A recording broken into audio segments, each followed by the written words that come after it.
صدات میلرزه، یعنی هنوز یه چیزی ته دلت داره میگه ساکت بمون. هیچ کس از ترسیدن نمرده، ولی از نگفتن خیلی مرده. تو هر روز 1000 تا چیز توی ذهنت هست که میخوای بگی، ولی وقتی که میای حرف بزنی یا زبونت میگیره یا دلت میلرزه یا نگاهتو میندازی روی زمین. چرا؟ چون رود نمیشه حرفتو بزنی و چون ته دلت هنوز به خودت شک داری. و احتمال زیاد تویی که داری این ویدیو رو میبینی مثل من درگیر این موضوع شده بودی، ولی همینطور که میبینی من پشت ویدیو نشستم و دارم این مطالب رو به تو میگم. یعنی این که من تونستم این پروسه رو ردش کنم و تو دقیقا همون جایی هستی که قبلا من بودم، پر از فکر ولی بی صدا و پر از ایده ولی همینطور ساکت و بدون حرف زدن. اما بیاین واقعی باشیم. چرا وقتی میخوایم جلوی جمعی حرف بزنیم همه چی قاطی میشه، دستامون میلرزه، عرق میکنیم، تو مغزمون یه دفعه سفید میشه؟ چون تا الان یاد نگرفتیم که چطور اعتماد به نفس توی حرف زدن ساخته میشه، نه توی سکوت کردن. ببین، اعتماد به نفس توی حرف زدن داخل اتاق و مکانهای ساکت رشد نمیکنه، بلکه توی موقعیت‌های واقعی رشد میکنه، مثل دل لرزیدن، خندیدن‌های بقیه، توی جمع‌ها، ترس، توی اینا رشد میکنه. من از تجربه خودم میگم، من هم اینجوری بودم. ترس داشتم توی کلاس وقتی یکی از من سوالی میپرسید و میخواستم با یه فرد غریبه‌ای سلام علیک کنم یا اینکه بخوام حتی یه سوال کوچیک از فردی بپرسم. همیشه یه صدای کوچیک توی ذهنم میگفت اگه بقیه بهت بخندن چی؟ اگه خراب کنی چی؟ ولی یه روز تصمیم گرفتم به جای جنگیدن با این صحبت به حرفش گوش بدم و یه تصمیمی گرفتم، یا تا آخر عمرم توی سکوت میمونم یا حرفمو میزنم، با این که خراب کنم ولی حرفمو میزنم. حالا واقعا باید چیکار کنیم؟ این 5 تا کاری که بهت میگم از امروز باید انجامش بدیم. مورد اول، قانون 1 جمله در روز. ببین، ساختن اعتماد به نفس یه روزه انجام نمیشه و تنها کاری که باید انجام بدی اینه که روزی فقط 1 جمله رو بگی. مثلا توی صفحه نونوایی یه دفعه برگرد بدون هیچ زمینه‌ای، برگرد و بگو وای چقدر صف شلوغه. یا مثلا توی کلاس نشستی یه نفر یه حرفی زد، تو بگو من موافق نیستم، چرا؟ به خاطر این دلیل مثلا کوچیک. یه حرفی رو فقط بزن. یا اینکه توی گروه دوستانه یا خانوادگی مثلا توی گروه پیام بدی که من میخوام یه مطلبی رو بگم و حالا یه مطلب خیلی کوچیک که حالا ربطی به اون موضوع و حرفشون داشته باشه.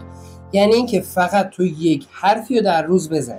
همین یه جمله مغزتو عادت میده که ساکت موندن پیش‌فرض ذهنت نباشه و بتونی صحبت کنی. شاید فکر کنی این جمله ها کوچیکن یا شاید مثلا ربطی نداشته باشه یا نتونه کمک کنه، ولی همین جمله های کوچیک قدرتشون خیلی بزرگه و میتونه اعتماد به نفس تو رو تقویت کنه. مورد دوم، تمرین جلو آینه فقط روزی 2 دقیقه. ببین، آینه یکی از قدرتمندترین ابزارهای دنیاست. چرا؟ چون فقط خودت میتونی خودتو قضاوت کنی و اینو تو توی آینه میبینی. رو به آینه وایسا و یه موضوع خیلی ساده رو بیان کن. مثلا امروز تو چجور گذروندی؟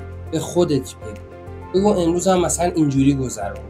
یا مثلا بگو از چی ناراحت شدی امروز، یا اصلا چرا این کلیپ رو نگاه کردی. با صدای بلند و روون و ارتباط چشمی مستقیم. بعد از چند روز خودت تغییر رو میبینی که نگاهت تغییر کرده، حرف زدنت واضح‌تر شده و چهرت مستحکم‌تر شده و میتونی محکم‌تر نگاه کنی، محکم‌تر حرف بزنی. این یعنی که تو داری پله‌های اولیه اعتماد به نفس رو رد می‌کنی. و اگه میخوای یکم حرفه‌ای‌تر کار کنی، حتما صداتو ضبط کن. نه برای اینکه مسخره کنی ها، به خاطر اینکه ایرادهاتو پیدا کنی و اونا رو برطرف کنی. مورد سوم، استفاده از صدای بلند توی خلوته، نه توی شلوغه. اکثریت ما ذهن قوی داریم. توی ذهنمون میتونیم تو جمع‌های خیلی بزرگ سخنرانی کنیم، اما وقتی میایم حرف بزنیم یه دفعه دهنمون قفل میشه. ببین، این کار که تو با صدای بلند صحبت میکنی باعث میشه تارهای صوتیت باز بشه و بتونی راحت صحبت رو بیان کنی. مثلا با صدای بلند کتاب بخون، یا اینکه یک آهنگی رو پخش کردی باهاش بلند بلند زمزمه کن و باهاش بخون. ببین بلند حرف زدن یه مهارته که تو میتونی کسبش کنی، نه یه استعداد. یه چیز خودمونی بهت بگم، هر چقدر صدات بلندتر باشه احساس قدرت بیشتری بهت دست میده.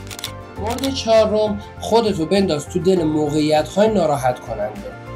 این شاید برای اولین قدم ها بخوای تازه شروع کنی یکم برات سخت باشه، اما مشکلی نیست، حتما شروع شد. ببین فرار همیشه وسوسه انگیزه، اما هر باری که تو داری فرار میکنی از صحبت نکردن، اون اعتماد به نفست به جای اینکه رشد کنه پله پله کم میشه. جلسه هست حتما برو، اگه کلاس های گروهی گذاشتن حتما ثبت نام کن، نظری داری بیانش کن. این وقتی خودتو بندازی تو موقعیت‌های ترسناک، مغزت اینو قبول میکنه که خیلی صحبت کردن اونچنانم ترسناک و سخت نیست و راحت میتونی صحبت کنی. کم کم میشه عادت مغزت و دیگه قاطی نمیکنی سر صحبت کردن و راحت میتونی حرفتو بزنی. یه نکته بهت بگم، اعتماد به نفس جایزه افرادی که میترسن، نه کسایی که بی احساسن. مورد پنجم، جمع‌های تمرینی پیدا کن و تمرینتو شروع کن. یه جمع کوچیک، یه فرد، یه دوست یا حتی کلاس‌هایی که بتونی ثبت نامش کنی، مهم نیست کدومه، فقط اینه که یه چیزی باشه. چون تمرین کردن جلوی دیگران 180 درجه با تمرین کردن توی خلوت خودت فرق داره. اون لرزه های خاص، اون اضطراب، اینا باعث میشه که تو کم کم پیشرفت کنی. جمله، یه داستان، یه چیز کوچیک، اینا دونه دونه باعث میشه که تو بشی اون آدمی که وقتی دهن واز میکنه همه گوش میده. ببین هیچ کس با سکوت قوی نمیشه، هیچ کس توی ذهنش یه قهرمان نمیشه و همه چی از اون روزی شروع میشه که تو با تن لرزون ولی با شهامت حرفتو میزنی. اگه واقعا میخوای صدات قوی بشه نه بلند، بتونی توی جمع‌ها صحبت کنی، حرف تأثیر بذاره و همه گوش بدن و جای توپق نزنی، از همین امروز شروع کن و همین الان ما رو سابسکرایب کن، چون تو این کانال صداهایی میسازیم که همه دنیا مبهوتش میشن و بهش گوش میدن.